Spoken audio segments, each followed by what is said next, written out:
Hallelujah. പ്രിയ സഹോദരരെ, കർത്താവായ യേശു ക്രിസ്തുവിൻ്റെ രണ്ടാം വരവെന്ന ചാനലിലേക്ക് നിങ്ങൾക്ക് എല്ലാവർക്കും സ്വാഗതം പറയുന്നു. ആ സ്വാഗതം പറയാൻ സർവശക്തനായ ഈശോ അനുഗ്രഹിച്ചിനോർത്ത് നന്ദി പറയുന്നു. ഈശോയ്ക്ക് നന്ദി പറയുന്നു. പ്രിയപ്പെട്ടവരെ, കാലാവസ്ഥ മോശമായതിനാൽ 2-3 ദിവസം ക്ലാസ്സുകൾ വൈകിപ്പോയി. നമ്മൾ കഴിഞ്ഞ പ്രാവശ്യം കേട്ട ക്ലാസ് ആർക്കും തോൽപ്പിക്കാൻ പറ്റാത്ത ഇസ്രായേൽ, നമ്മൾ ആ വിഷയം പഠിക്കുകയായിരുന്നു. പ്രിയപ്പെട്ടവരെ, എന്തുകൊണ്ടാണ് ഈ ഇസ്രായേലും ഇറാനും തമ്മിൽ ഒരു യുദ്ധമുണ്ടാകുന്നത്? എന്തുകൊണ്ടാണ് ഇറാൻ ഇസ്രായേൽക്കാരെ വെറുക്കുന്നത്? എന്തുകൊണ്ടാണ് ഇസ്രായേൽക്കാർ ഇറാനെ വെറുക്കുന്നത്? അല്ലെങ്കിൽ പരസ്പരം യുദ്ധം ചെയ്യുന്നത് എന്തുകൊണ്ടാണ് ഇസ്രായേൽ മറ്റ് ലോകരാഷ്ട്രങ്ങളോട് യുദ്ധം ചെയ്യാത്തത്?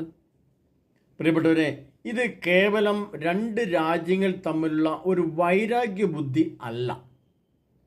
ഇപ്പോൾ ഇസ്രായേലിനേക്കാൾ സമ്പത്ത് ഇറാനുണ്ട്, അതുകൊണ്ട് ഇറാൻ വളരെ ശക്തമാണെന്ന് പറയാനോ വരുത്തി തീർക്കാനോ ഉള്ളതല്ല. ഇറാനേക്കാൾ വലിയ സമ്പത്തും ശക്തിയും ഇസ്രായേലിനുണ്ട്, അതുകൊണ്ട് ഇസ്രായേലിന് ആണ് ഏറ്റവും ശക്തിയെ തെളിയിക്കുവാനുള്ളതല്ല. അങ്ങനെ 2 രാഷ്ട്രങ്ങൾ തമ്മിലുള്ള വൈരാഗ്യ ബുദ്ധിയോ നമ്മൾ കാണുമ്പോൾ അവരങ്ങനെ ചെയ്യുന്നു, ഇസ്രായേൽക്കാരെ വേദനിപ്പിച്ചു, അവരെ കുറേ ആൾക്കാരെ കൊന്നു, അങ്ങനെയൊക്കെ ചെയ്തു, അതുകൊണ്ട് വൈരാഗ്യത്തോടെയാണ് ചെയ്യുന്നത് എന്നൊക്കെയാണ് മാനുഷിക ബുദ്ധിയിലെ മാനുഷിക ചിന്തകൾ. എന്നാൽ ഇതിൻ്റെ എല്ലാം ഉള്ളിൻ്റെ ഉള്ളിൽ ദൈവം കണ്ടെത്തിയിരിക്കുന്ന, അല്ലെങ്കിൽ ഇവരുടെയൊക്കെ ഉള്ളിൽ, ഈ ഇറാൻ്റെ പക്ഷത്തുള്ളവരുടെയൊക്കെ ഉള്ളിൽ ഇസ്രായേൽ എന്ന ദൈവരാഷ്ട്രത്തെ, ദൈവിക പദ്ധതിയെ അട്ടിമറിച്ചുകൊണ്ട് അവിടെ നിലവിലിരിക്കുന്ന ആത്മീയ നിയമങ്ങൾ, അതായത് പിതാവായ ദൈവം കൊടുത്ത ദൈവിക പ്രമാണങ്ങളെ അട്ടിമറിച്ചുകൊണ്ട് മറ്റൊരു പുതിയ സംവിധാനത്തെ ലോകത്തിൽ കൊണ്ടുവരിക എന്നുള്ളതാണ് ഇതിൻ്റെ എല്ലാം ഇറാൻ്റെ പക്ഷത്തുള്ളവരുടെയൊക്കെ ആഗ്രഹം. പ്രിയപ്പെട്ടവരെ, എന്നാൽ ദൈവം കൊടുത്ത നിയമങ്ങളാണ് ലോകത്തിലുള്ളത് എന്ന് എല്ലാവർക്കും അറിയാം. അത് ഈ ലോകത്തുള്ള എല്ലാ നിയമങ്ങളും അവരുടേതാണെന്ന് നമുക്ക് വ്യക്തമായിട്ട് അറിയാം. എന്നാൽ ഇസ്രായേൽ തോറ്റു കിട്ടിയാൽ, ഇസ്രായേൽ ഈ ഭൂമുഖത്ത് ഇല്ലാതെ വന്നാൽ, ഇസ്രായേൽ എന്ന രാഷ്ട്രമോ അതിൻ്റെ ചിന്തകളോ അതിൻ്റെ പദ്ധതികളോ ആളുകളോ ലോകത്ത് ഇല്ലാതെ വന്നാൽ, പിന്നെ മറ്റൊരു പദ്ധതി ഇവിടെ വരുവാൻ അവർ ആഗ്രഹിക്കുന്നത്, ഇസ്രായേലിനെ വെറുക്കുന്നവർ ആഗ്രഹിക്കുന്നത്. ആ പദ്ധതി എന്താണെന്ന് നമ്മൾ അറിയുമ്പോഴാണ് ഇതിൻ്റെ ഉള്ളിലെ ഇവരൊക്കെ അർത്ഥമാക്കുന്ന, ഇസ്രായേലിനെ തോൽപ്പിക്കണമെന്ന് ആഗ്രഹിക്കുന്നവർ ഉള്ളിൻ്റെ ഉള്ളിൽ വെച്ചിരിക്കുന്ന രഹസ്യങ്ങളുടെ പദ്ധതി നമുക്ക് മനസ്സിലാകുക. അത് നമുക്ക് കൂടുതൽ വ്യക്തമായിട്ട് മനസ്സിലാവുന്നതിന് വേണ്ടി വെളിപാടിൻ്റെ പുസ്തകം 13-ാം അധ്യായം അതിൻ്റെ 4-ാം തിരുവചനത്തിലേക്ക് പോയാൽ അതെന്താണെന്ന് നമുക്ക് മനസ്സിലാക്കാൻ സാധിക്കും. പ്രിയപ്പെട്ടവരെ, നമുക്കറിയാം, ഇന്ന് ലോകം മുഴുവനും ഏത് മതമുള്ള രാഷ്ട്രമായാലും മതമില്ലാത്ത രാഷ്ട്രമായാലും, അല്ലെങ്കിൽ ദൈവിക സഭയോട് ചേർന്ന് നിൽക്കാത്തതായാലും, അല്ലെങ്കിൽ മറ്റേതെങ്കിലും മതമായാലും അവിടെയൊക്കെ നടക്കുന്നത് യഥാർത്ഥത്തിൽ ഒരു ദൈവിക പദ്ധതി വെച്ചുള്ള കാര്യങ്ങളാണ്. എന്നാൽ ഇനി അവരാഗ്രഹിക്കുന്നത് അങ്ങനൊരു പദ്ധതിയല്ല. ആ പദ്ധതി ഇപ്രകാരമാണ്. ഇങ്ങനെ അവിടെ എഴുതപ്പെട്ടിരിക്കുന്നു: ഭൂമി മുഴുവൻ ആ മൃഗത്തെക്കുറിച്ച് ആശ്ചര്യപ്പെട്ടു. മൃഗത്തിന് അധികാരം നൽകിയത് നിമിത്തം അവർ സർപ്പത്തെ ആരാധിച്ചു. അവർ ഇങ്ങനെ പറഞ്ഞുകൊണ്ട് മൃഗത്തെയും ആരാധിച്ചു. ഈ മൃഗത്തെ പോലെ ആരുണ്ട്? ഇതിനോട് പോരാടാൻ ആർക്ക് കഴിയും? പ്രിയപ്പെട്ടവരെ, ഇവിടെ നമ്മൾ മനസ്സിലാക്കേണ്ട ഒരു സർപ്പാരാധന. ഇങ്ങനെ പറഞ്ഞുകൊണ്ട് അവർ സർപ്പത്തെ ആരാധിച്ചു എന്നാണ് പറയുന്നത്. ഈ സർപ്പ ആരാധന എന്ന് പറയുന്നത് എന്താണ്? ശരിക്കും നമ്മൾ വിചാരിക്കും ഒരു സർപ്പത്തിൻ്റെ ചിത്രം ഇങ്ങനെ ഉണ്ടാക്കി, നല്ല ഒറിജിനൽ ഒരു ജീവനുള്ള സർപ്പത്തെ കൊണ്ടുവന്ന് വയ്ക്കുന്നു, ആ സർപ്പത്തിൻ്റെ മുമ്പിൽ നമ്മൾ നൃത്തം ചെയ്യുന്നു, അതിനെ ആരാധിക്കുന്നു, പൂവിടുന്നു, പൂക്കളിടുന്നു, അതിൻ്റെ സാമ്പ്രാണി തിരികളൊക്കെ കത്തിക്കും. അതല്ല ദൈവം അർത്ഥമാക്കുന്ന അർത്ഥം, അതല്ല. ആ സർപ്പാരാധനയല്ല. അതൊക്കെ ചില മനുഷ്യരുടെയോ മതങ്ങളുടെയൊക്കെ താൽക്കാലിക ആവശ്യങ്ങളും കാഴ്ചപ്പാടുകളും ഒക്കെ ആയിരിക്കും. അത് ശരിയും തെറ്റും നമ്മൾ നോക്കേണ്ട ആവശ്യമില്ല. അവിടെ ദൈവം അർത്ഥമാക്കുന്ന, സ്വർഗീയ പിതാവ് അർത്ഥമാക്കുന്ന, അല്ലെങ്കിൽ ഈ പ്രപഞ്ചത്തെ സൃഷ്ടിച്ച ദൈവം അർത്ഥമാക്കുന്ന അർത്ഥം അതല്ല.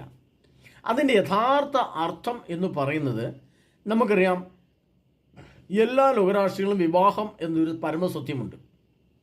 ഈ വിവാഹത്തിൻ്റെ അടിസ്ഥാനത്തിലാണ് ഈ ലോകത്ത് കുടുംബങ്ങളുണ്ടാകുന്നത്, കുഞ്ഞുങ്ങളുണ്ടാകുന്നത്, സഭകൾ നിലനിൽക്കുന്നത്, രാജ്യങ്ങൾ നിലനിൽക്കുന്നത്. മക്കളെന്ന സമ്പത്ത്, ജനമെന്ന മനുഷ്യനെന്ന സമ്പത്താണ് ഓരോ രാഷ്ട്രത്തിൻ്റെയും അടിസ്ഥാന മൂല്യമെന്നും ശക്തിയും നമുക്കറിയാം. എന്നാൽ ഈ വിവാഹം എന്ന സംഭവത്തെ നാം അങ്ങോട്ട് മാറ്റിവെച്ചാൽ, അതിനെ അങ്ങോട്ട് നിർവീര്യമാക്കിയാൽ, അതിനെ അങ്ങോട്ട് ഇല്ലാതെയാക്കിയാൽ, പിന്നെയുള്ളത് ഒരു സർപ്പാരാധനയാണ്. ഈ സർപ്പാരാധന എന്ന് പറയുമ്പോൾ ഞാൻ പറഞ്ഞല്ലോ, സർപ്പത്തെ അല്ല ആരാധിക്കുന്നത്, മറിച്ച് വിവാഹം എന്ന സംഭവത്തെ ഇല്ലാതെയാക്കിക്കൊണ്ട് ഒരു പൈശാചിക ശക്തിയെ നിലനിർത്തിക്കൊണ്ട് ഒരു സർപ്പത്തിൻ്റെ പോലെ സർപ്പത്തിൻ്റെ പ്രത്യേകത എന്ന് വെച്ചാൽ സർപ്പത്തിന് എപ്പോഴും നഗ്നതയാണ്. സർപ്പത്തിൻ്റെ ശരീരത്തിൽ എവിടെയെങ്കിലും അവയവങ്ങളുണ്ടോ? സർപ്പത്തിന് ആരെങ്കിലും ഉടുപ്പിട്ടിട്ടുണ്ടോ? സർപ്പത്തിൻ്റെ ശരീരം എപ്പോഴും പൂർണ്ണ നഗ്നമാണ്. അപ്പോൾ ഇങ്ങനെ ഈ നഗ്നത നിറഞ്ഞ ഒരു പ്രദർശന ജീവിതം, നഗ്നതയോട് കൂടിയിട്ടുള്ള കാലഘട്ടം, വസ്ത്രധാരണത്തിലെ കുറവുകൾ, സംഭാഷണത്തിലെ അപാകതകൾ, വിശുദ്ധിയുടെ കുറവ് വരുമ്പോൾ നമ്മൾ വിവാഹത്തെ വെറുത്തുകൊണ്ട് മറ്റുള്ള മാർഗങ്ങൾ സ്വീകരിക്കുക, ഇതെല്ലാം ഒരു സർപ്പ ആരാധനയുടെ ഭാഗമാണ്. അപ്പോൾ ലോകം മുഴുവനും വിവാഹമെന്ന സത്യത്തെ നീക്കം ചെയ്ത് വിവാഹമെന്ന സത്യത്തെ ഇല്ലാതെയാക്കിക്കൊണ്ട് ഒരു വലിയ സർപ്പ ആരാധന വരാനിരിക്കുന്നു. അത് 2030 അധികാരത്തിൽ വരും. അത് 2030 കാലഘട്ടങ്ങളിൽ 30 ജൂൺ മാസം കാലഘട്ടങ്ങളിൽ ഈ സംഭവം ലോകത്ത് വലിയൊരു സംഭവമായിട്ട് വരും. അതുകൊണ്ടാണ് പറഞ്ഞിരിക്കുന്നത്, വ്യക്തമായിട്ട് കർത്താവ് പറയുന്നുണ്ട്. അതിങ്ങനെ പറഞ്ഞിരിക്കുന്നത്, മൃഗത്തിന് അധികാരം നൽകിയത് നിമിത്തം അവർ സർപ്പത്തെ ആരാധിച്ചു. അവർ ഇങ്ങനെ പറഞ്ഞുകൊണ്ട് മൃഗത്തെയും ആരാധിച്ചു. അപ്പോൾ മൃഗം എന്താണെന്ന് ചോദിച്ചാൽ നമുക്കറിയാം, അത് ഞാൻ മുൻ ക്ലാസ്സിൽ പറഞ്ഞിട്ടുണ്ട്. അപ്പോൾ സർപ്പത്തെക്കുറിച്ച് പറയുമ്പോൾ ഈ നഗ്നത, മനുഷ്യ ശരീരത്തിൻ്റെ നഗ്നതയെ മറ്റുള്ളവർക്ക് കാണിച്ചു കൊടുക്കുക, അതിൽ നിന്ന് പണമുണ്ടാക്കുകയോ അല്ലെങ്കിൽ ആസ്വാദനം നടത്തുകയോ ഇതൊക്കെ ചെയ്യുന്ന ഒരു കച്ചവട മനോഭാവത്തിലേക്ക് ഈ വിവാഹമെന്ന കൂതാശ, സഭയെ സംബന്ധിച്ച് വിവാഹമെന്ന കൂതാശയാണെങ്കിൽ ലോകത്തെ സംബന്ധിച്ച് അത് വിവാഹമെന്നതല്ല, അതൊരു മാർക്കറ്റിംഗ് സംവിധാനമായി, ഒരു കച്ചവട മനോഭാവമായി, അതിന് തക്കതായ വസ്ത്രധാരണം, അതിൻ്റെ തക്കതായ ചലനങ്ങൾ, ഡാൻസുകൾ, അതിന് തക്കത പാട്ടുകൾ, അതിനൊക്കെ നിറങ്ങൾ, കളറുകൾ, അതിന് രീതിയിലുള്ള ആഡംബരം നിറഞ്ഞ ഭക്ഷണ പദാർത്ഥങ്ങൾ എല്ലാം നിർമ്മിച്ചുകൊണ്ട് ഈ ലോകത്തു നിന്ന് സഭയിൽ കാണുന്ന, കത്തോലിക്ക സഭയിൽ കാണുന്ന അല്ലെങ്കിൽ ലോകത്ത് കാണുന്ന ഈ വിവാഹത്തെ എടുത്തു മാറ്റിക്കൊണ്ടുള്ളൊരു സംവിധാനത്തെ ലോകത്തിൽ കൊണ്ടുവരണം എന്നുള്ളതാണ് യഥാർത്ഥത്തിലുള്ള ഈ ഇസ്രായേലിനെ വെറുക്കുന്ന രാഷ്ട്രങ്ങളുടെ ഉള്ളിലെ ആഗ്രഹം. അത് ഇന്നലെ നാളെ പുറത്തു വരും. അതുകൊണ്ട് തന്നെയാണ് കർത്താവ് പറഞ്ഞിരിക്കുന്നത്, ഒരു സർപ്പ ആരാധനയിലേക്ക് ലോകത്തിന് മാറേണ്ടതായിട്ടുണ്ട്, അല്ലെങ്കിൽ സർപ്പ ആരാധന ലോകത്ത് കൊണ്ടുവരും. നാമല്ല അതിൻ്റെ പ്രത്യക്ഷമായ അനേകം ഉദാഹരണങ്ങൾ നമുക്ക്. ഇപ്പം നമുക്ക് അറിയാം, വിവാഹത്തെ സംബന്ധിച്ച് ജനങ്ങൾക്ക് ഒന്നാമത് തന്നെ കുട്ടികളുടെ എണ്ണം കുറവുണ്ട്. ഇടവകളിലോ സഭയിലോ വിവാഹം വളരെ കുറവാണ്, വളരെ കുറവാണ്. രണ്ടാമത് ഉള്ള വിവാഹത്തെ നമ്മൾ നോക്കിയാൽ നമുക്ക് നമ്മുടെ നഗ്നനേത്രങ്ങൾ കൊണ്ട് സ്ത്രീയെ നോക്കാൻ പറ്റാത്ത വിധമുള്ള വസ്ത്ര സംവിധാനങ്ങളാണ് ആ വിവാഹത്തിൽ കാണുന്നത്. ഒരു വർഷം മുമ്പ് ഒരു സഹോദരൻ എന്നെ അവരുടെ വിവാഹത്തിന് വിളിച്ചു. അവർ പെണ്ണും ചെറുക്കനും അമേരിക്കയിലാണ്, ഇവിടെ വെച്ചാണ് കല്യാണം നടക്കുന്നത്. അപ്പോൾ അവരുടെ കല്യാണത്തിന് വന്നു. അപ്പോൾ നമ്മൾ ഇത്രയൊന്നും ചിന്തിച്ചില്ല, ചിന്തിക്കാതെ നമ്മുടെ കല്യാണത്തിന് പോയി. അപ്പോൾ നമ്മൾ കണ്ടത് എന്താണെന്ന് ചോദിച്ചു കഴിഞ്ഞാൽ, സ്ത്രീയുടെ ശരീരത്തിലെ വസ്ത്ര സംവിധാനം അത് നമുക്ക് നോക്കാൻ പറ്റാത്ത വിധമുള്ള രീതിയിലുള്ള വസ്ത്ര സംവിധാനം. അവിടെ ഒരു വൈദികൻ പോലും അങ്ങോട്ട് നോക്കാതെ എന്തുകൊണ്ടാണ് അവിടുത്തെ ചടങ്ങുകൾ നടത്തി കൊടുത്തത്. അപ്പോൾ അവിടെ ഒരു സർപ്പ വിവാഹമാണ് നടക്കുന്നത്, സർപ്പ ആരാധനയാണ് നടക്കുന്നത്, ഒരു സർപ്പ പ്രദർശനമാണ് നടക്കുന്നത്.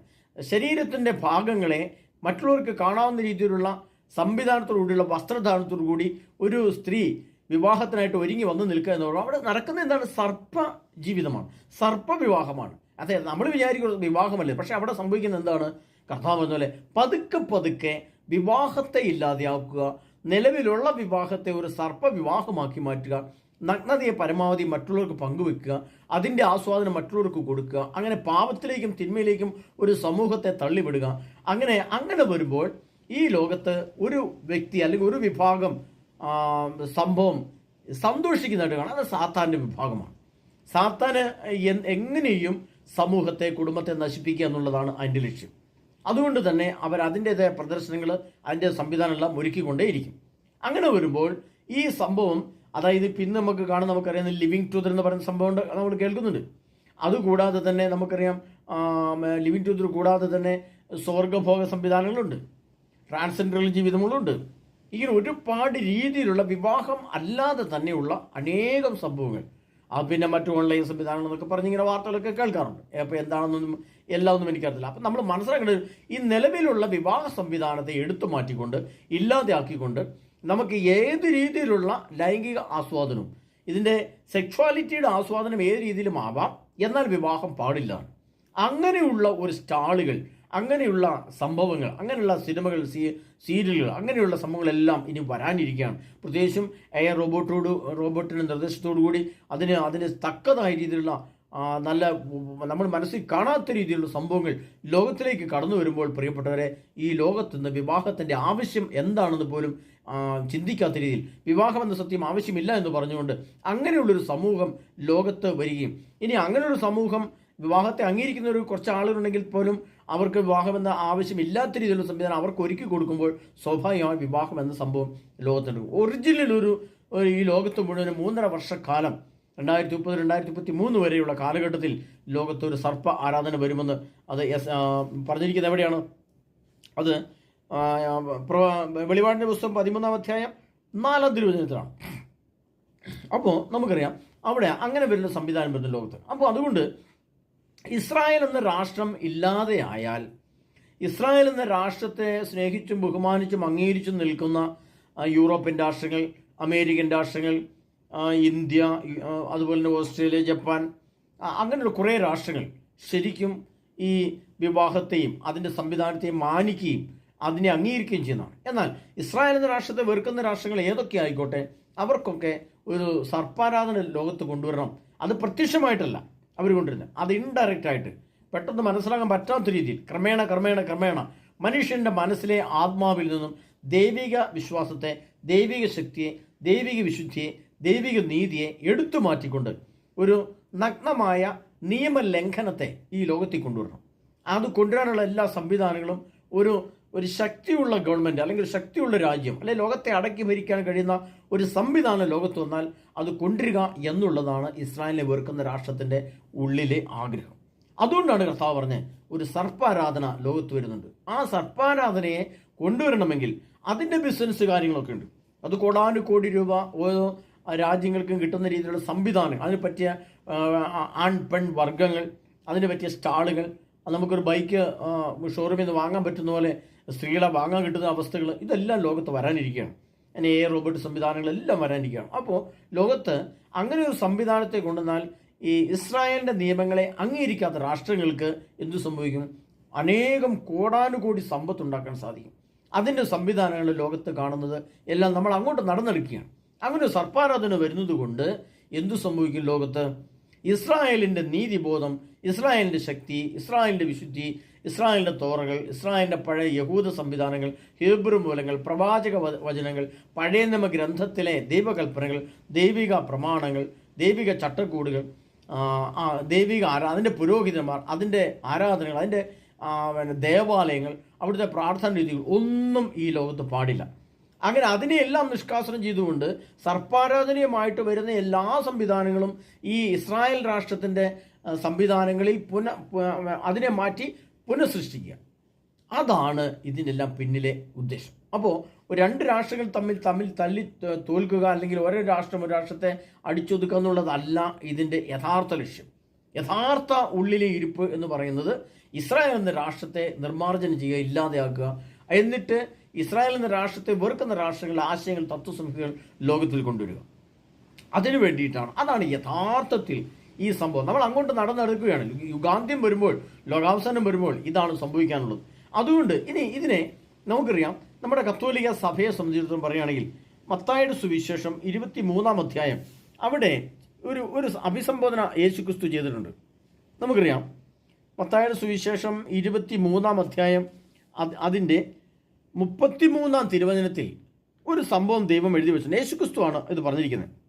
അവിടെ നിങ്ങളുടെ പിതാക്കന്മാരുടെ ചെയ്തികൾ നിങ്ങൾ പൂർത്തിയാക്കുവിൻ. സർപ്പങ്ങളെ, അണലി സന്തതികളെ, നരകവിധിയിൽ നിന്ന് ഒഴിഞ്ഞു നിൽക്കാൻ നിങ്ങൾക്ക് എങ്ങനെ കഴിയും?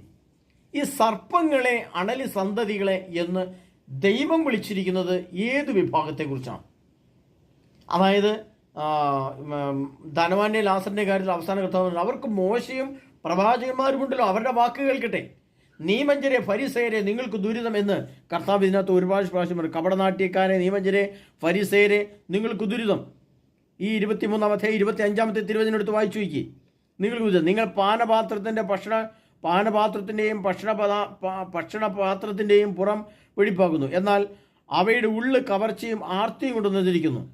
അത് ആരെക്കുറിച്ചാണ് പറഞ്ഞിരിക്കുന്നത്? നിയമജ്ഞരെക്കുറിച്ചും ഫരിസേയരെക്കുറിച്ചും യേശു ക്രിസ്തു അന്ന് 2000 വർഷങ്ങൾക്ക് മുമ്പ് പറഞ്ഞതാണെങ്കിൽ ഇന്നത്തെ നിയമജ്ഞരും ഫരിസേയരും ആരാണ്? ഇന്നത്തെ സഭയുടെ അധികാരികളാണ്. ഇന്നത്തെ സഭാധികാരികളെ യേശുക്രിസ്തു വിളിക്കുന്ന ഭാഷ്യമാണ് സർപ്പങ്ങളെ, അണലി സന്തതികളെ. അതായത് നമ്മുടെ സഭയുടെ തലപ്പത്തിരിക്കുന്ന നമ്മുടെ അച്ഛന്മാരും മെത്രാന്മാരും മാർപ്പാപ്പയെ കർദിനാൾമാരും ബിഷപ്പുമാരൊക്കെ എന്താ വിളിക്കുന്ന കർത്താവ്? സർപ്പങ്ങളിൽ തന്നെ വിളിക്കുന്നേ. എൻ്റെ ശരിയായ സത്യം അതാണ്. അവരുടെ സ്വഭാവത്തെക്കുറിച്ച്, അവരുടെ ഉള്ളിലിരിപ്പിനെ കുറിച്ച് അറിയാവുന്ന കർത്താവ് പറയണം സർപ്പങ്ങളെ എന്ന് വിളിച്ചുകൊണ്ടാണ് കർത്താവ് ഒരു അഭിസംബോധന. അതുകൊണ്ടാണ് നമുക്കറിയാം ഇന്ന് സഭയിൽ, നമ്മുടെ കത്തോലിക്ക സഭയിലെ പെൺകുട്ടികളുടെ അല്ല സ്ത്രീകളുടെ വസ്ത്ര സംവിധാനത്തെക്കുറിച്ച് കത്തോലിക്ക സഭയുടെ വ്യക്തമായ പഠനം നടക്കുന്നില്ല. ചില ധ്യാന സെൻ്ററുകളിൽ ചില നല്ല വചനപ്രഘോഷകരൊക്കെ പ്രിയപ്പെട്ടവരെ നിങ്ങൾ അങ്ങനെ വസ്ത്രം ധരിക്കരുത്, അത് നിയമപ്രകാരം തെറ്റാണ്, അതിനെക്കുറിച്ച് വിസ്തീർണത്തിൽ ഇന്ന രീതിയിൽ നിയമാവർത്തനം 22:25 ഇങ്ങനെ പറഞ്ഞിട്ടുണ്ട്. 22:5 5-ാം വചനത്തിൽ പുരുഷൻ സ്ത്രീയുടെ വസ്ത്രമോ സ്ത്രീ പുരുഷന്റെ വസ്ത്രമോ ധരിക്കരുത്. വിലാപം 1:9 അവളുടെ അശുദ്ധി അവളുടെ വസ്ത്രത്തിലുണ്ടായിരുന്നു. ഇങ്ങനെയൊക്കെ പറഞ്ഞുകൊണ്ട് കർത്താവ് തൻ്റെ വചനങ്ങൾ വസ്ത്രദാനത്തെക്കുറിച്ചും സ്ത്രീയുടെ ശരീരത്തിൻ്റെ അവസ്ഥ മറ്റുള്ളവർ പ്രദർശിപ്പിക്കുന്നതിനെ പറ്റിയൊക്കെ കർത്താവ് വ്യക്തമായി പറഞ്ഞിട്ടുണ്ട്. അതെല്ലാം സർപ്പ രീതിയിലുള്ള ജീവിത രീതിയാണെന്ന് കർത്താവിന് അറിയാൻ വരുന്നു. അതുകൊണ്ട് ഇതിനെ അംഗീകരിച്ച നിയമജന പരിചയനും, അതായത് ഇതിനെതിരെ ക്ലാസ് എടുക്കുകയോ അതിനെ നിർബന്ധ ബുദ്ധിയോടുകൂടെ അതിനെ പഠിപ്പിക്കുകയോ അങ്ങനെ വസ്ത്രം ധരിച്ച് ദേവാലയത്തിൽ വരുന്ന അല്ലെങ്കിൽ അങ്ങനെ വസ്ത്രം ധരിച്ച് വിവാഹത്തിന് വേണ്ടി പള്ളിയിലേക്ക് വരുന്നവരെ നിർബന്ധപൂർവ്വം തെറ്റാണെന്ന് പഠിപ്പിച്ചുകൊണ്ട് അതിൽ നിന്ന് ഒഴിച്ചു നിർത്തുവാനോ നമ്മുടെ ഇന്നത്തെ സഭാധികാരികൾ തയ്യാറാകുന്നില്ല. അതുകൊണ്ട് സർവശക്തനായ ദേവൻ 2000 വർഷങ്ങൾക്ക് മുമ്പ് ഇന്നത്തെ സഭാ അധികാരികളെ കർത്താവ് വിളിച്ചതാണ് സർപ്പങ്ങളെ അണലി സന്തതികളെ എന്ന്. അപ്പോൾ ഇത് എവിടെയാണുള്ളത് ഇന്ന്? ഇനി സഭയ്ക്ക് പുറത്തുള്ളവരെ നമുക്ക് ഒരു പരിധി വരെ നോക്കേണ്ട ആവശ്യമില്ല. കത്തോലിക്ക സഭയ്ക്കുള്ളിൽ തന്നെ ഈ സർപ്പ ആരാധനകൾ ധാരാളം നടക്കുന്നുണ്ട്. അതിൻ്റെ ബാഹ്യലക്ഷണങ്ങളാണ് ഞാനിപ്പോൾ പറഞ്ഞത്. പിന്നെയാണ് നമ്മൾ ഈ പറയുന്നത് നമ്മുടെ ആധുനിക ഇലക്ട്രോണിക്സ് ഉപകരണങ്ങൾ, അത് ലാപ്ടോപ്പ്, ടെലിവിഷന്, മൊബൈൽ ഫോണുകൾ തുടങ്ങിയ സംഭവങ്ങൾ ഉപയോഗിച്ചുകൊണ്ട് നമ്മൾ ഇത്തരം പരിപാടികൾ കാണുകയും കേൾക്കുകയും ചെയ്യുന്ന അവസ്ഥ. ഇതൊക്കെ കർത്താവ് നമ്മോട് പറഞ്ഞിരിക്കുന്നത് ഈ ലോകത്ത് വരാനിരിക്കുന്ന വലിയ ഒരു സർപ്പാരാധന വരാനുണ്ട്. അങ്ങോട്ട് ഈ സർപ്പങ്ങളായ നമ്മൾ തന്നെ നടന്നെടുക്കുമ്പോൾ കർത്താവിൻ്റെ വിശുദ്ധിയിൽ നിന്നും 1000 കാതമല്ല പ്രിയപ്പെട്ടവരെ, അനേക കിലോമീറ്റർ ദൂരത്തിലേക്ക് നമ്മൾ അശുദ്ധിയുടെ മേഖലയിലേക്ക് കടന്നു പോവുകയും വിശുദ്ധിയിൽ നിന്ന് ഓടിയകലുകയും ചെയ്യുമ്പോൾ കർത്താവ് അർത്ഥമാക്കുന്ന ഒരു വലിയ സംഭവം ആണ് ഇനി ലോകത്ത് നടക്കാനിരിക്കുന്നത്. അതുകൊണ്ടാണ് ഈ ആഗോള യുദ്ധത്തിൻ്റെ വിഭജനം, ഗോഗ യുദ്ധമായിട്ട് ലോകത്ത് സംഭവിക്കാനിരിക്കുമ്പോൾ ആഗോള യുദ്ധത്തിൻ്റെ അവസാന ഘട്ടങ്ങളിൽ സംഭവിക്കുന്നത് ഈ വലിയ സർപ്പാരാധന വരുമെന്നും ആ സർപ്പത്തെ ആരാധന വിശുദ്ധിയിൽ നിന്നും ജനം മാറിപ്പോകുമെന്നും വിശുദ്ധിയില്ലാത്തൊരു പറ്റം ജനം ലോകത്തുണ്ടാകുമെന്നും അത് വിശുദ്ധിയുള്ളവരെ തകർക്കുമെന്നും യേശു ക്രിസ്തുവിന് അറിയാവുന്നത് കൊണ്ടാണ് ഇത്തരം സംഭവങ്ങൾ കർത്താവ് വ്യക്തമായിട്ട് പറഞ്ഞു വെച്ചിരിക്കുന്നത്. അതിനെ പ്രിയ സഹോദരങ്ങളെ, നമുക്കറിയാം ഈ ലോകം നടന്നെടുക്കുന്നത് ഈ വലിയ സർപ്പാരാധനയിലേക്കാണെന്നും ആ അവസ്ഥയിലേക്ക് പോകാൻ വേണ്ടി നീതിയുള്ള രാഷ്ട്രങ്ങളെ നശിപ്പിക്കണമെന്നും നീതിയില്ലാത്ത രാഷ്ട്രങ്ങൾ ചിന്തിക്കുമ്പോൾ അത് ഉണ്ടാകാനിരിക്കുന്ന വലിയ ക്രോധം, ദൈവക്രോധവും ലോകത്തുണ്ടായിരിക്കുന്ന മൂല്യച്യുതികളും അതിഭയാനകമാണെന്നും അത് യുഗാന്ത്യം കടന്ന് ലോകാവസാനത്തിലേക്ക് പോകുമെന്നും നമ്മൾ അറിയണം. അപ്പോൾ ഒരു താൽക്കാലിക യുദ്ധത്തിൻ്റെ ഒരു വിജയമോ തോൽവിയോ അല്ല ഈ ലോകത്ത് നടക്കുന്നത്. ഇസ്രായേൽ എന്ന നീതിബോധമുള്ള ഇസ്രായേലിൽ നിന്ന് ധാരാളം ലോകം മുഴുവനും സത്യസന്ധതയും നീതിയും വിശ്വാസവും വിശുദ്ധിയും ദൈവിക ചിന്തകളും പൗരോഹിത്യവും സഭയും മറ്റെല്ലാ സംവിധാനങ്ങളും വളർന്ന് ലോകം മുഴുവനും ദൈവിക പദ്ധതി കൊണ്ട് നിറഞ്ഞു നിൽക്കുന്ന ഈ കാലഘട്ടത്തിൽ ദൈവിക പദ്ധതിയെ, ദൈവിക വിശുദ്ധിയെ, ദൈവിക നീതിയെ എടുത്തു മാറ്റി ആ സ്ഥാനത്ത് മുഴുവൻ സർപ്പത്തിൻ്റെ പദ്ധതികളെ നിറയ്ക്കുന്ന ഒരു സംവിധാനമാണ് ഇനി ഈ ആഗോള യുദ്ധത്തിൻ്റെ അവസാനത്തിൽ ലോകം കാണാനിരിക്കുന്നത്. അത് വരുമ്പോൾ പ്രിയപ്പെട്ടവരെ, നമ്മുടെ മക്കൾ അല്ലെങ്കിൽ നമ്മുടെ സമൂഹം അല്ലെങ്കിൽ നമ്മുടെ കണ്ണുകൊണ്ട് കാണുന്ന സംഭവങ്ങൾ നമ്മുടെ കണ്ണിന് വിശ്വസിക്കാൻ പറ്റാത്ത വിധം അശുദ്ധിയുടെ മേഖലയിൽ വന്നു കഴിഞ്ഞാൽ ആ കാണുന്ന കാഴ്ചയിൽ തന്നെ നമ്മുടെ ആത്മാവ് നമുക്ക് നഷ്ടമാകുമെന്ന് വിശുദ്ധ ഫൗസ്റ്റീനയുടെ പുസ്തകത്തിലൊക്കെ എഴുതി വെച്ചിട്ടുണ്ട്. അതുകൊണ്ട് നമ്മൾ മനസ്സിലാക്കേണ്ടത് ഇതൊരു സാധാരണ യുദ്ധമല്ല, 2 രാഷ്ട്രങ്ങൾ തമ്മിലുള്ള യുദ്ധമല്ല, 2 രാഷ്ട്രങ്ങൾ ജയമോ പരാജയമോ അല്ല ഇനി നടക്കാൻ പോകുന്നത്. ഇതിൻ്റെ യുദ്ധം അതിൻ്റെ അടുത്ത തലത്തിലേക്ക് മാറും. അങ്ങനെ മാറി വരുമ്പോൾ ഈ വലിയ മൂല്യച്യുതികൾ ലോകത്ത് സംഭവിക്കുമ്പോൾ എന്നേക്കുമായിട്ട് ഓരോ മനുഷ്യനും ഇത് കാണുന്ന, ഇതിൽ പങ്കെടുക്കുന്ന ഈ സംവിധാനത്തെ നമ്മൾ ഉൾക്കൊള്ളുകയോ ഈ ആശയത്തെ സർപ്പാരാധന നമ്മൾ ഇഷ്ടപ്പെടുകയോ നമ്മുടെ മക്കളൊക്കെ തോന്നുന്ന രീതിയിൽ വസ്ത്രം ധരിച്ചു വരിക, തോന്നുന്ന മൊബൈൽ ചാറ്റുകളൊക്കെ കാണുക, തോന്നുന്ന വ്യക്തികളുമായിട്ടൊക്കെ ഇടപെടുക, അതുപോലെ ആധുനിക ലോകത്തിലെ എല്ലാ സുഖസൗകര്യങ്ങളും ഉപയോഗിക്കുക, ഇതൊക്കെ വരുമ്പോൾ നമ്മളിൽ നിന്ന് നഷ്ടമാകുന്ന ദൈവിക പദ്ധതി നഷ്ടമായാൽ പിന്നെ ഒന്ന് രക്ഷിക്കാൻ, പിന്നെ ഒന്ന് സംരക്ഷിക്കാൻ, പിന്നെ ഒരാളൊന്ന് വന്ന് കൈക്ക് പിടിച്ചുയർത്താൻ ആരെങ്കിലും ഒക്കെ കിട്ടുമെന്ന് വിചാരിക്കരുത് പ്രിയപ്പെട്ടവർ. അതുകൊണ്ടാണ് ഇത്തരം മുന്നറിയിപ്പുകൾ വ്യക്തമായി തന്നുകൊണ്ട് ഞാൻ നിങ്ങളെ പറയാം. സഭയെപ്പോലും കർത്താവ് അണലികളെ, പാമ്പ്, സർപ്പങ്ങളെ, അണലി സന്തതികളെ എന്നാണ്, സർപ്പങ്ങളെ എന്ന് വിളിച്ചുകൊണ്ട് കർത്താവ് കത്തോലിക്ക സഭയിലെ ഇന്നത്തെ, അന്ന് നിയമജന പരിസരം വിളിച്ചെങ്കിൽ അതേ സ്ഥാനത്ത് നിൽക്കുന്ന നമ്മുടെ ഇന്നത്തെ ഈ ഭരണ സംവിധാനത്തെ, കത്തോലിക്ക സഭയിലെ ഭരണ സംവിധാനത്തിരിക്കുന്ന തലപ്പത്തിരിക്കുന്ന എല്ലാ വ്യക്തികളെയും ദൈവം ഈ രീതിയിൽ വിളിച്ചിട്ടുണ്ടെങ്കിൽ, അതിൻ്റെയൊക്കെ സന്തതി പരമ്പരകളായി നമ്മൾ മാറിയിട്ടുണ്ടെങ്കിൽ അതിൽ നിന്ന് രക്ഷപ്പെടാൻ ഒരേ ഒരു അവസരം കൂടെ കർത്താവ് ഈ നിമിഷം ഈ വചനം കേൾക്കുന്ന നിങ്ങളിലേക്ക് കർത്താവിൻ്റെ ആത്മാവ് തോന്നിച്ചെങ്കിൽ എന്തെല്ലാം ഉപേക്ഷിക്കണമെന്നും എന്തെല്ലാം മാറ്റിവെക്കണമെന്നും എന്തെല്ലാം കൂട്ടിച്ചേർത്ത് ക്രിസ്തുവിനോട് ചേർന്ന് നിൽക്കണമെന്നും ചിന്തിക്കാനും പഠിക്കാനുമുള്ള ഒരു അവസാന സന്ദേശമാണ് പ്രിയപ്പെട്ടവരേത്. അതിനാൽ ഞാൻ നിങ്ങളോട് ആവശ്യപ്പെടുകയാണ്, ലോകത്ത് ഇനി നടക്കാനിരിക്കുന്ന യുദ്ധങ്ങളെ നമുക്ക് പിടിക്കാൻ പറ്റില്ല, പിടിച്ചു നിർത്താൻ പറ്റില്ല. പക്ഷേ നമുക്ക് ചെയ്യാൻ കഴിയുന്ന അതിൻ്റെ അനന്തരഫലമായിട്ട് വരാനിരിക്കുന്ന ഭവിഷ്യത്തുകളിൽ നിന്നും ഇപ്പോൾ എപ്രകാരം ഓടി രക്ഷപ്പെടണം, മാറി നിൽക്കണം എന്നുള്ള ചിന്തയും ബുദ്ധിയും നമുക്ക് വേണം. അതുകൊണ്ടാണ് കർത്താവ് വെളിപാടിൻ്റെ പുസ്തകത്തിൽ പറയുന്നുണ്ട്, ഇവിടെ കർത്താവ് 2 സ്ഥലത്ത് പറയുന്നത്, ഇവിടെ മനുഷ്യന് ബുദ്ധി കൊണ്ട് ഇവിടെ ജ്ഞാനം കൊണ്ട് ആവശ്യം, ഇവിടെ ജ്ഞാനം ആവശ്യമായി, ഇവിടെയാണ് ജ്ഞാനം ആവശ്യമായി വരുന്നത്. ബുദ്ധിയുള്ളവൻ മൃഗത്തിൻ്റെ സംഖ്യ കണക്കൂട്ടട്ടെ. അതായത് വെളിപാടിൻ്റെ പുസ്തകം 13-ാം അധ്യായം 18-ാം തിരുവചനത്തിൽ ഇവിടെയാണ് ജ്ഞാനം നമുക്ക് ആവശ്യമായി വരുന്നത്. എവിടെ? ഈ ജ്ഞാനം എന്ന് പറയുന്നത് എന്താണ്? ലോകത്തിൻ്റെ അറിവല്ല. ലോകത്തിൻ്റെ അറിവിൽ നിന്ന് നമുക്ക് എന്താണ് കിട്ടുന്നത്? ജ്ഞാനം ലഭിക്കുകയില്ല. അല്പജ്ഞാനം ലഭിക്കുന്നത് നമുക്ക് സഭയിൽ നിന്നും മതത്തിൽ നിന്നും സഭാ സംവിധാനങ്ങളിൽ നിന്നുമാണ്. എന്നാൽ അവിടെ നിന്നും നമുക്ക് യഥാർത്ഥ ജ്ഞാനം ലഭിക്കുന്നില്ല എന്ന് ഇന്ന് ലോകത്തുള്ള എല്ലാ കത്തോലിക്ക സഭയിലെ അംഗങ്ങൾക്കും അറിയാം. യഥാർത്ഥ ദൈവജ്ഞാനം നമുക്ക് അവിടുന്ന് ലഭിക്കുന്നില്ല, അല്ലെങ്കിൽ യഥാർത്ഥ സ്വർഗീയ പ്രവേശനത്തിന് ആവശ്യമായ വചനങ്ങൾ നമുക്ക് ലഭിക്കുന്നില്ല, അല്ലെങ്കിൽ അതിൻ്റെ സംവിധാനം നമുക്ക് ഒരുക്കപ്പെടുന്നില്ല. എന്നാൽ യഥാർത്ഥ ജ്ഞാനം എന്ന് പറയുന്നത് ദൈവത്തിൻ്റെ പരിശുദ്ധാത്മാവും വെളിപാട് ഗ്രന്ഥത്തെ ആസ്പദമാക്കിയുള്ള മനുഷ്യൻ്റെ ജീവിത ക്രമീകരണവുമാണ്. ആ ഒരു തലത്തിലേക്ക് നമ്മൾ വളർന്നില്ല എങ്കിൽ നഷ്ടപ്പെട്ടു പോകുന്ന നമ്മുടെ ജീവിതം, നഷ്ടപ്പെട്ടു പോകുന്ന നമ്മുടെ ശരീരം, നമുക്ക് എന്നേക്കുമായി നഷ്ടപ്പെട്ട നമ്മുടെ ആത്മാവ്, അത് നഷ്ടപ്പെടുത്തി ഈ ലോകത്ത് കുറച്ചു കാലം ജീവിച്ചിരുന്നിട്ട് എന്ത് കിട്ടാനാണ് പ്രിയപ്പെട്ടവരെ? അതിനാൽ ഇനി വരുന്ന യുദ്ധങ്ങളെ നാം കാണേണ്ടത് ഈ ഒരു വലിയ ആശയമാറ്റം, ആശയത്തിൻ്റെ സത്യത്തിൻ്റെ നീതിയുടെ പിന്തള്ളലും അശുദ്ധിയുടെ ഒരു പുനരാഗമനവും നടക്കുന്ന യുദ്ധങ്ങളാണ് എന്ന് മനസ്സിലാക്കിക്കൊണ്ട് ഈ യുദ്ധം നടക്കുമ്പോൾ നമ്മൾ ഒരുങ്ങി ജീവിച്ചില്ല എങ്കിൽ നമ്മുടെ ജീവിതം എന്നേക്കുമായി നഷ്ടപ്പെടും. അതിനാൽ പ്രിയപ്പെട്ടവരെ, കർത്താവായ യേശു ക്രിസ്തുവിൻ്റെ തിരുശരീര രക്തങ്ങൾ നമ്മളെ വിശുദ്ധീകരിക്കുമാറാകട്ടെ. കർത്താവായ യേശു ക്രിസ്തുവിൻ്റെ വചനങ്ങൾ നമ്മളെ ശക്തീകരിക്കുമാറാകട്ടെ. കർത്താവായ യേശു ക്രിസ്തുവിൻ്റെ പരിശുദ്ധാത്മാവ് നമ്മളെ നയിക്കുമാറാകട്ടെ. കർത്താവായ യേശു ക്രിസ്തുവിൻ്റെ 2ാമത്തെ വരവായിട്ട് ഒരുങ്ങുന്ന നമ്മൾ പരിശുദ്ധാത്മാവ് കൊണ്ട് ജീവിക്കുന്ന വിശുദ്ധിയുള്ള ഒരു ഹൃദയത്തിൻ്റെ ഉടമകളായിട്ട് മാറട്ടെ. അതിനെ നമ്മെ ഓരോരുത്തരെയും സമൃദ്ധമായി അനുഗ്രഹിക്കുമാറാകട്ടെ. ആമേൻ.